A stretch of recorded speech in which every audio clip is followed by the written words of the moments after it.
ನಟ ಶಿವರಾಜ್ ಕುಮಾರ್ ಹಾಗೂ ಗೀತಾ ಶಿವರಾಜ್ ಕುಮಾರ್ ಕಳೆದ 3 ದಿನಗಳಿಂದ ಕಬಿನಿ ಜಲಾಶಯ ಕಾವೇರಿ ನದಿಯ ಓಡಲಿನಲ್ಲಿ ವನ್ಯಜೀವಿಗಳ ಸಂರಕ್ಷಣೆಗೆ ಹೆಸರಾದ ಪ್ರವಾಸಿ ತಾಣದಲ್ಲಿ ಪ್ರಕೃತಿಯ ಸೊಗಸನ್ನು ಆನಂದಿಸುತ್ತಾ ಕಬಿನಿ ಅಭಯಾರಣ್ಯದಲ್ಲಿ ಸಫಾರಿ ಕೈಗೊಂಡಿದ್ರು. ಈ ವೇಳೆ ಅಭಿಮಾನಿಗಳು ಶಿವಣ್ಣರನ್ನ ಕಂಡು ಉತ್ಸಾಹದಿಂದ ಫೋಟೋಗೆ ಮುಗಿಬಿದ್ದಿದ್ದಾರೆ. ಈ ದೃಶ್ಯವು ಸೋಷಿಯಲ್ ಮೀಡಿಯಾದಲ್ಲಿ ಸಖತ್ ವೈರಲ್ ಆಗಿದೆ. ನಟ ಶಿವರಾಜ್ ಕುಮಾರ್ ದಂಪತಿ ರಿಲ್ಯಾಕ್ಸ್ ಮೂಡ್ ನಲ್ಲಿದ್ದು ಕಬಿನಿಯ ಪ್ರಕೃತಿಯ ಸೌಂದರ್ಯವನ್ನ ಎಂಜಾಯ್ ಮಾಡ್ತಾ ಮೈಮರೆತಿದ್ದಾರೆ. ಇತ್ತೀಚೆಗೆ ಗೀತಾ ಶಿವರಾಜ್ ಕುಮಾರ್ ತಮ್ಮ ಹುಟ್ಟುಹಬ್ಬವನ್ನ ಆಚರಿಸಿಕೊಂಡ್ರು. ಈ ಪ್ರಯುಕ್ತ ಮಗಳು ನಿವೇದಿತಾ ಹಾಗೂ ಪತಿ ಶಿವರಾಜ್ ಕುಮಾರ್ ಒಟ್ಟಿಗೆ ಅವರು ಕಬಿನಿಗೆ ತೆರಳಿದ್ರು. ಕಳೆದ 3 ದಿನಗಳಿಂದ ನಟ ಶಿವರಾಜ್ ಕುಮಾರ್ ಅವರು ತಮ್ಮ ಕುಟುಂಬದೊಂದಿಗೆ ಕಬಿನಿಯಲ್ಲಿ ಸಮಯ ಕಳೆಯುತ್ತಿದ್ದಾರೆ. ಈ ದಂಪತಿಗಳು ಒಟ್ಟಿಗೆ ಕಳೆದ ಕ್ಷಣಗಳ ಫೋಟೋಗಳು ಮತ್ತು ವಿಡಿಯೋಗಳು ವೈರಲ್ ಆಗುತ್ತಿದೆ.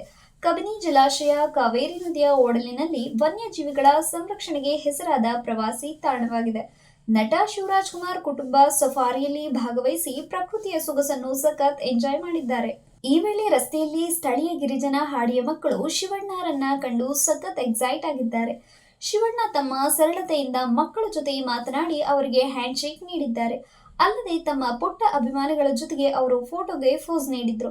ಶಿವಣ್ಣ ಜೊತೆ ಫೋಟೋ ಕ್ಲಿಕ್ಕಿಸಿಕೊಂಡು ಹಾಡಿಯ ಮಕ್ಕಳು ಖುಷಿ ಪಟ್ಟಿದ್ದಾರೆ. ನಟ ಯಶ್ ಟಾಕ್ಸಿಕ್ ಜೊತೆಗೆ ಬಾಲಿವುಡ್ನ ರಾಮಾಯಣ ಸಿನಿಮಾದಲ್ಲಿ ನಟಿಸುತ್ತಿರುವುದು ನಿಮಗೆ ಗೊತ್ತೇ ಇದೆ.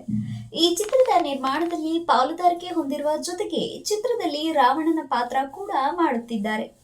2 ಭಾಗಗಳಲ್ಲಿ ತಯಾರಾಗುತ್ತಿರುವ ಈ ಚಿತ್ರಕ್ಕೆ ಈಗ ಹಾಲಿವುಡ್ನ ಖ್ಯಾತ ನಿರ್ಮಾಪಕರೊಬ್ಬರು ಕೈ ಜೋಡಿಸಿದ್ದಾರೆ. ಈ ಮೂಲಕ ಚಿತ್ರಕ್ಕೆ ಜಾಗತಿಕ ಮಟ್ಟದಲ್ಲಿ ಬೇಡಿಕೆ ಬಂದಂತಾಗಿದೆ. ಹಾಲಿವುಡ್ ನಿರ್ಮಾಪಕ ಚಾರ್ಲ್ಸ್ ರೋವನ್ ರಾಮಾಯಣ ನಿರ್ಮಾಣದಲ್ಲಿ ಕೈ ಜೋಡಿಸಿದ್ದಾರೆ. The dark knight rises, Oppenheimer, dark knight, justice league ಸೇರಿದಂತೆ ಅನೇಕ ಸಿನಿಮಾಗಳನ್ನ ನಿರ್ಮಿಸಿರುವ ಚಾರ್ಲ್ಸ್ ಈಗ ರಾಮಾಯಣ ಮೇಲೆ ಆಸಕ್ತಿ ತೋರಿ 2 ಭಾಗಗಳ ನಿರ್ಮಾಣದಲ್ಲಿ ಸಾಥ್ ನೀಡುತ್ತಿದ್ದಾರೆ. ಯಶ್ ಹಾಗೂ ನಮಿತಾ ಮಲ್ಹೋತ್ರಾ ಅವರು ಬಂಡವಾಳ ಹೂಡಿರುವ ಈ ಸಿನಿಮಾವನ್ನು ನಿತೇಶ್ ತಿವಾರಿ ನಿರ್ದೇಶನ ಮಾಡುತ್ತಿದ್ದಾರೆ. ರಣಬೀರ್ ಕಪೂರ್, ಸಾಯಿ ಪಲ್ಲವಿ ಹಾಗೂ ಯಶ್ ಮುಖ್ಯ ಭೂಮಿಕೆಯಲ್ಲಿ ನಟಿಸುತ್ತಿರುವ ಈ ಚಿತ್ರದ ಚಿತ್ರೀಕರಣ ಭರ್ಜರಿಯಾಗಿ ನಡೆಯುತ್ತಿದೆ. ಚಿತ್ರದ ಸಾಹಸ ದೃಶ್ಯಗಳಿಗಾಗಿ ಹಾಲಿವುಡ್ ಸ್ಟಂಟ್ ಡೈರೆಕ್ಟರ್ ಗೈ ನೋರಿಸ್ ಎಂಟ್ರಿ ಕೊಟ್ಟಿದ್ದಾರೆ. ಈ ಚಿತ್ರಕ್ಕೆ ಹಾಲಿವುಡ್ ನಿರ್ಮಾಪಕ ಕೈ ಜೋಡಿಸಿದ್ದು ವಿದೇಶದಲ್ಲಿ ಚಿತ್ರದ ವಿತರಣೆಯ ಜವಾಬ್ದಾರಿಯನ್ನು ಅವರು ಹೊತ್ತುಕೊಂಡಿದ್ದಾರೆ ಎನ್ನಲಾಗಿದೆ. ಕನ್ನಡ ಚಿತ್ರರಂಗದಿಂದ ಬಾಲಿವುಡ್, ಕಾಲಿವುಡ್, ಟಾಲಿವುಡ್ ಸಿನಿಮಾಗಳಲ್ಲಿ ನಟಿಸುವುದರ ಮೂಲಕ ಭಾರತೀಯ ಚಿತ್ರರಂಗದ ತಾರೆಯಾಗಿ ಮಿಂಚುತ್ತಿರುವ Rashmika Mandanna back to back hit ಸಿನಿಮಾಗಳನ್ನ ನೀಡಿದ್ದಾರೆ. ಸದ್ಯ ಸಾಲು ಸಿನಿಮಾಗಳಲ್ಲಿ ಬ್ಯುಸಿಯಾಗಿರುವ ರಶ್ಮಿಕಾ ಮಂದಣ್ಣ ಇತ್ತೀಚೆಗೆ ಅಭಿಮಾನಿಗಳಿಗೆ ಗುಡ್ ನ್ಯೂಸ್ ಕೊಡೋದಾಗಿ ಪೋಸ್ಟ್ ಒಂದನ್ನು ಹಂಚಿಕೊಂಡಿದ್ರು. ಅಂತೂ ಈ ಕುತೂಹಲಕ್ಕೆ ಬ್ರೇಕ್ ಬಿದ್ದಿದೆ. ರಶ್ಮಿಕಾ ಮಂದಣ್ಣ ನಟನೆಯ ಹೊಸ ಸಿನಿಮಾ ಬಗ್ಗೆ ಅವರು ಇದೀಗ ಅಪ್ಡೇಟ್ ಹಂಚಿಕೊಂಡಿದ್ದಾರೆ. ಇಷ್ಟು ವರ್ಷಗಳ ಕಾಲ ತಮ್ಮ ಡ್ಯಾನ್ಸ್ ಸ್ಟೈಲ್, ನಟನೆ ಮತ್ತು ಎಕ್ಸ್ಪ್ರೆಷನ್ ಇಂದ ಪಡ್ಡೆಗಳ ಹಾಡ್ ಕದ್ದ ನಟಿ ರಶ್ಮಿಕಾ ಮಂದಣ್ಣ ಇದೀಗ ವಿಭಿನ್ನ ಗೆಟಪ್ನಲ್ಲಿ ಪ್ರೇಕ್ಷಕರನ್ನು ರಂಜಿಸಲು ಮುಂದಾಗಿದ್ದಾರೆ. ಈ ಬಗ್ಗೆ ಶುಕ್ರವಾರ ತಮ್ಮ ಸೋಷಿಯಲ್ ಮೀಡಿಯಾದಲ್ಲಿ ಮಾಹಿತಿ ಹಂಚಿಕೊಂಡಿದ್ದಾರೆ. ನಾನು ಯಾವಾಗಲೂ ನಿಮಗೆ ಹೊಸದನ್ನು ನೀಡಲು ಪ್ರಯತ್ನಿಸುತ್ತೇನೆ. ನಾನು ಇದುವರೆಗೆ ನಟಿಸಿದ ಪಾತ್ರ, ನಾನೆಂದಿಗೂ ಕಾಲಿಡದ ಜಗತ್ತು ಮತ್ತು ನಾನು ಇಲ್ಲಿಯವರೆಗೆ ಭೇಟಿಯಾಗದ ನನ್ನ ಒಂದು ಆವೃತ್ತಿ. ಹಾಗೆ ಇದು ಉಗ್ರವಾಗಿದೆ ಮತ್ತು ತೀವ್ರವಾಗಿದೆ. ಇದು ಕೇವಲ ಆರಂಭ ಎಂದು ರಶ್ಮಿಕಾ ಬರೆದುಕೊಂಡಿದ್ದಾರೆ. ರಶ್ಮಿಕಾ ಮಂದಣ್ಣ ಮೈಸಾ ಚಿತ್ರದ ಮೂಲಕ ಹೊಸ ಅವತಾರದಲ್ಲಿ ಕಾಣಿಸಿಕೊಳ್ಳಲಿದ್ದಾರೆ. ನ್ಯಾಷನಲ್ ಕ್ರಶ್ ಎಂದು ಖ್ಯಾತರಾದ ರಶ್ಮಿಕಾ ಈ ಚಿತ್ರದಲ್ಲಿ ತಾವು ಇದುವರೆಗೆ ಪ್ರಯತ್ನಿಸಿದ ಒಂದು ಉಗ್ರ ಹಾಗೂ ತೀವ್ರವಾದ ಪಾತ್ರವನ್ನು ತೆರೆಯ ಮೇಲೆ ತರುವ ಭರವಸೆಯನ್ನು ನೀಡಿದ್ದಾರೆ. ಈ ಪ್ಯಾನ್ ಇಂಡಿಯಾ ಸಿನಿಮಾವನ್ನ ರವೀಂದ್ರ ಪುಲೆ ನಿರ್ದೇಶಿಸಿದ್ದು ಅನ್ಫಾರ್ಮುಲಾ ಫಿಲ್ಮ್ಸ್ ನಡಿ ನಿರ್ಮಾಣವಾಗುತ್ತಿದೆ. ಟಾಲಿವುಡ್ನ ಕಣ್ಣಪ್ಪ ಚಿತ್ರಕ್ಕೆ 2 ರೀತಿಯ ರೆಸ್ಪಾನ್ಸ್ ಬರ್ತಿದೆ. ಅದನ್ನ ಪ್ರೇಕ್ಷಕರು ಟ್ವಿಟರ್ ಮೂಲಕವೇ ಹೇಳಿಕೊಂಡಿದ್ದಾರೆ. ಇನ್ನು ಕೆಲವರು ವಿಡಿಯೋ ಸಮೇತ ಚಿತ್ರದ ರಿವ್ಯೂ ಹೇಳಿಕೊಂಡಿದ್ದಾರೆ.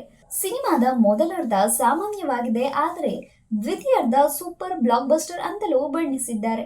ಪ್ರಭಾಸ್ ಎಂಟ್ರಿಯಲ್ಲಿ ಪ್ರೇಕ್ಷಕರಿಗೆ ಥ್ರಿಲ್ ಮೂಡಿಸಿದೆ. ಕೊನೆಯ 20 ನಿಮಿಷದಲ್ಲಿ ಕಣ್ಣಪ್ಪನಾಗಿ ವಿಷ್ಣು ಮಂಜು ಸ್ಕೋರ್ ಮಾಡಿದ್ದಾರೆ ಅನ್ನುವ ಅಭಿಪ್ರಾಯ ಬರ್ತಿವೆ. ಕಣ್ಣಪ್ಪ ಚಿತ್ರ ಇಡೀ ಚಿತ್ರವಾಗಿಯೇ ರಿವ್ಯೂ ಆಗ್ತಿಲ್ಲ.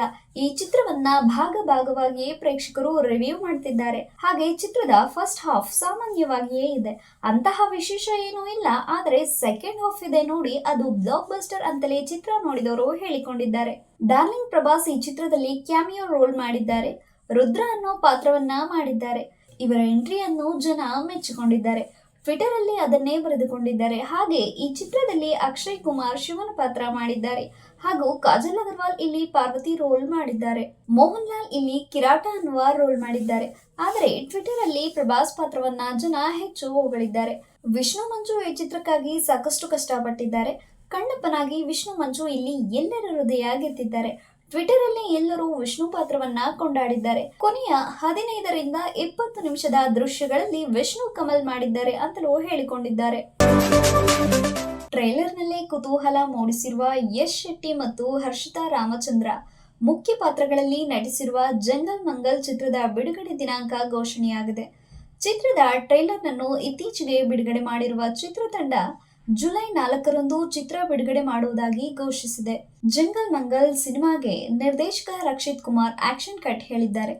ಇದೊಂದು ಅರೆಮಲೆನಾಡಿನಲ್ಲಿ ನಡೆಯುವ ಕತೆ. ಈ ಸಿನಿಮಾ ಬಗ್ಗೆ ಒಂದು ಇಂಟ್ರೆಸ್ಟಿಂಗ್ ಕತೆ ಇದೆ.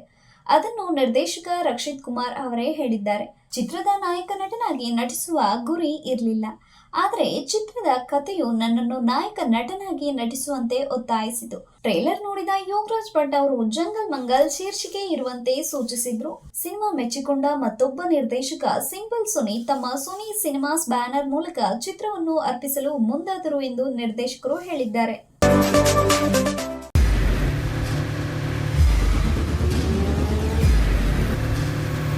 ಪ್ರಜಾಮಾರ್ಗ ನ್ಯೂಸ್, ಇದು ಜನಸಾಮಾನ್ಯರ ಧ್ವನಿ.